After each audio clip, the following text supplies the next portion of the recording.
Hello everybody, I'm Lalata from Let's Speak English, and today we are going to go over how to learn English conversation with these 15 unique words that are found in the office. So this is what I'm going to do. I'm going to give you the definition of those phrases and also give you an example of how to use them in the real life situation. So let's look at the first phrase, circle back. When somebody says let's circle back to the issue later, what do you think they mean? Well, it means to catch up later, or let's say when you return to a topic later, you circle back to it. For example, so if you have an issue with a client, your boss might say, Paul, after you resolve the issue with a client, can you please circle back to me? That's how we use it.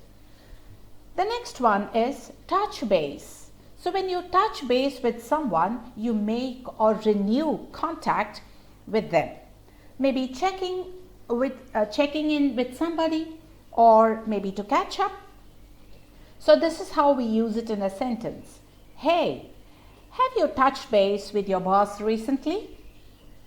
Moving to the next one is low-hanging fruit.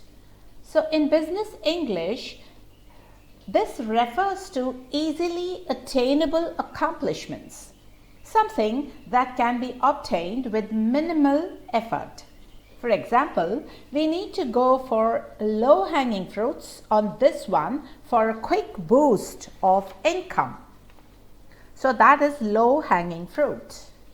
Moving on, there's the helicopter view.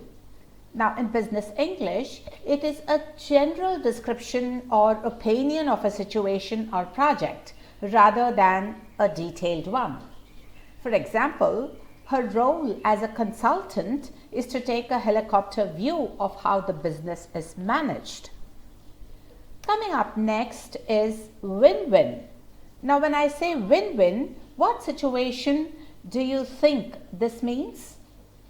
So this means that it's a situation or a result that is beneficial or good for everyone involved.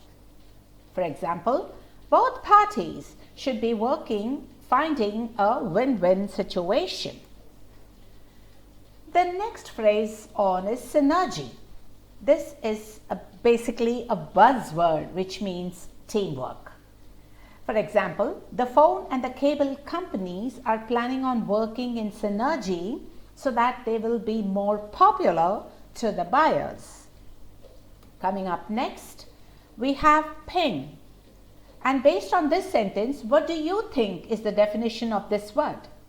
I'll ping you after my meeting so that we can discuss last month's sales record.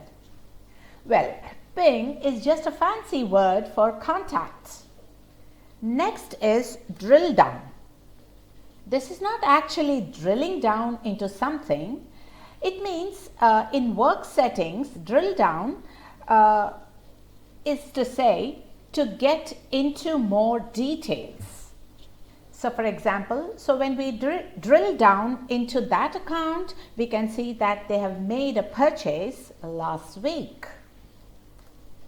Scalable or scalability. Now this is a common business term which means the potential to be enlarged or to accommodate that particular growth. The next we have pivot. Now in business English, this means to change direction figuratively. When a business proposal does not work, or maybe you will pivot and work on something else. So you usually say this when you make a mistake. For example, we are going to need to pivot since our test users did not find our product satisfactory. So you know the best way to learn these words is to use them as frequently as possible. Hence, I recommend you to watch this video before attending any business meetings so that you can readily remember some of them. Moving to the next expression, we have take it offline. When someone says this to you, it means they want to chat about it or chat about something at a later time. It can also mean that you will chat in person if you are, indeed online. For example, if you'd like to discuss this further, we are going to have to take it offline. Coming up next is going forward. Well, this simply means that from now on or in future. So, going forward, your boss might say, we are going to have more team building exercises in order to improve our synergy. Next one, we have downsizing. Well, this is a bit of a downer actually. It's not one of the happiest words because downsizing means to make the company small by eliminating the staff or by firing them. Coming up next is bandwidth. Now this is very interesting. It's a very interesting sounding word, and it means the time or the capacity to do work, particularly that work that was not originally assigned to you. So you can use it in a sentence like this.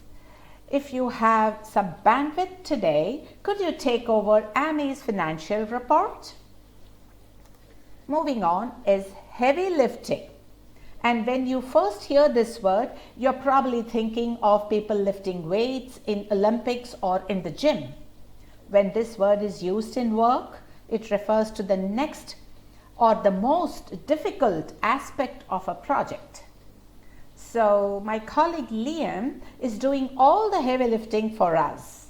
So Liam is the person doing almost all the tasks, and which means to say he is doing the heavy lifting. So that's all for you today, and if you have liked this video, do not forget to hit that like button and subscribe to my channel. Let's speak.